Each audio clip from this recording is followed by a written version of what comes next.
What's up, Dallas Cowboys fans? It's your old friend IndyCar Tim here with the Dallas Cowboys Daily Blitz right here on FanStream Sports at FanStream Sports Dallas. Make sure you check out, if you're into those things, our FanStream Sports Ohio channel, our FanStream Sports Tampa Bay channel, and more regions coming soon across the national FanStream Sports Network.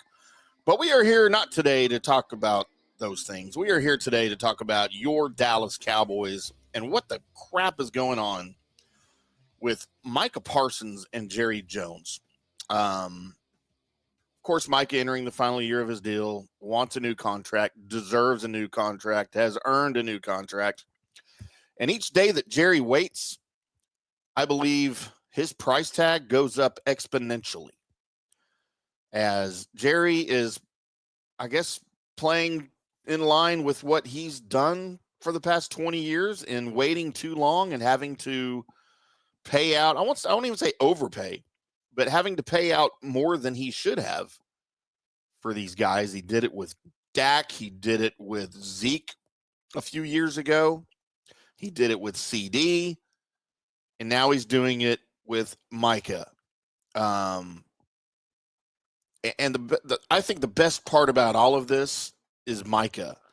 You have a lot of these guys who are entering the final year of their deals, especially at his position as an edge rusher or linebacker or defensive end or whatever you want to label him as.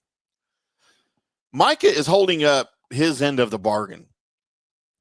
He went to minicamp. He participated in position drills. Look, I know that, look, this is complicated because he's still under contract.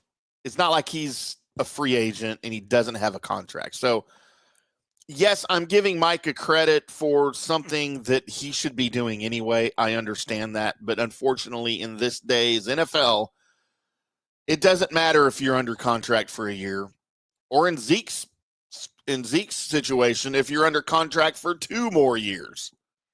Guys typically will hold out in training camp if they don't like the deal that they have.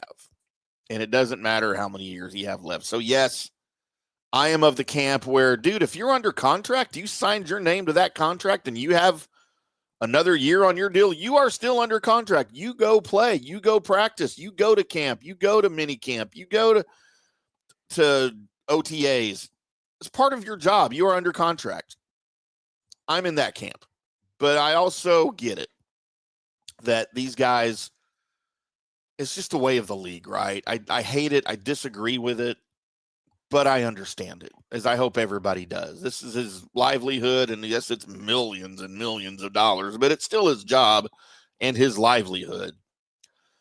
So, yes, while Micah is holding up his end of the bargain, Jerry, and we don't know what Jerry's doing, but, you know, in my brain, I just picture him at home or in his office sitting on his hands watching NFL Network or watching watching replays of Cowboys Super Bowls from the 90s.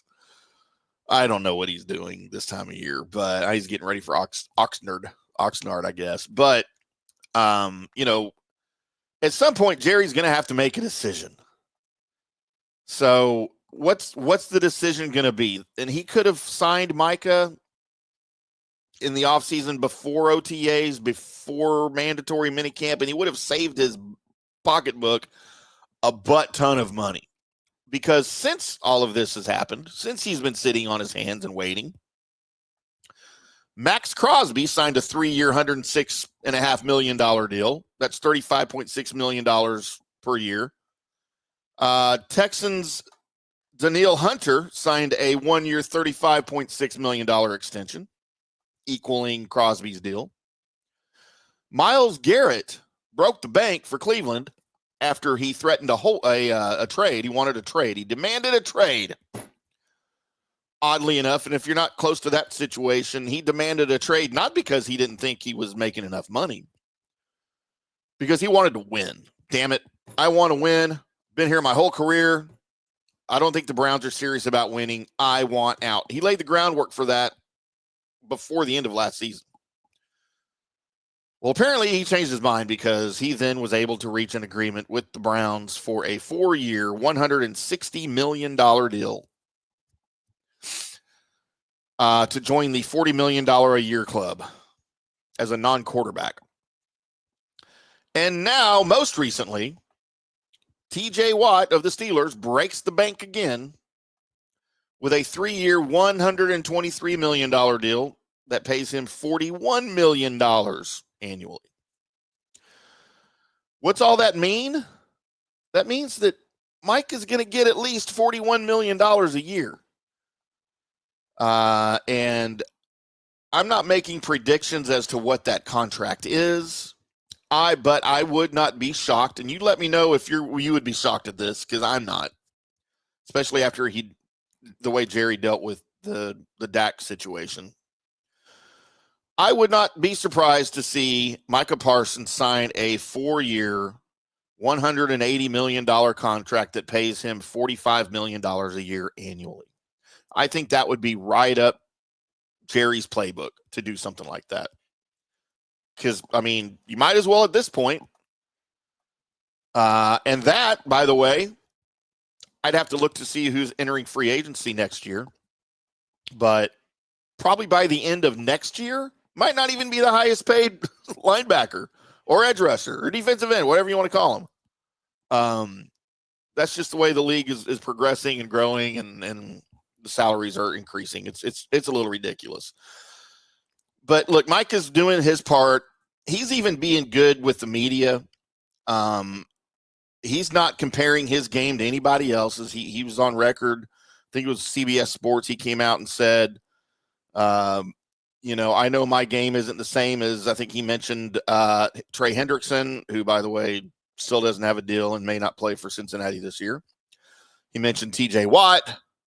He mentioned Aiden Hutchinson, where he says, my game's not their game. My numbers aren't their numbers. We don't have anything to do with each other, which, while is a nice sentiment, it all does. It's all connected, Micah, and he knows that. The Myles Garrett thing, he said, everyone's circumstances are different. My game's not their game. Well, he's being nice. I get it. But at the same time, we all know that it is all connected. It is all together. It is all the same. Every position in the NFL affects other guys at the same position with your contract, with all of it. It is what it is. And that's what the owners have allowed. And that's what the collective bargaining agreement says now. So, again, Jerry's waited. He's waited. He's waited. He has his reasons. We will never know what those reasons are. He'll never explain, other than when asked about it, he just says things like, well, we're working on it. We're aware of the situation. We're getting close. It's imminent. Whatever the verbiage is, he decides to use that day after a few glasses of his Johnny Walker neat. But at some point, he's going to have to do it. At some point, he's going to have to write the check. Micah's numbers speak for themselves. And look, there's a couple of different camps here, especially with the Dak Prescott contract on the books starting this year. By the way, for those of you that don't know, Dak's $60 million a year begins this year. It didn't start last year. It was an extension that they tagged on to the end of his last deal, which ended at the end of last year. So starting in 2025, Dak is making $60 million a year for the next 4 years. Now, will he play out all those 4 years? I don't know. Those things are structured in a way that they have outs, right? That's a podcast for another day.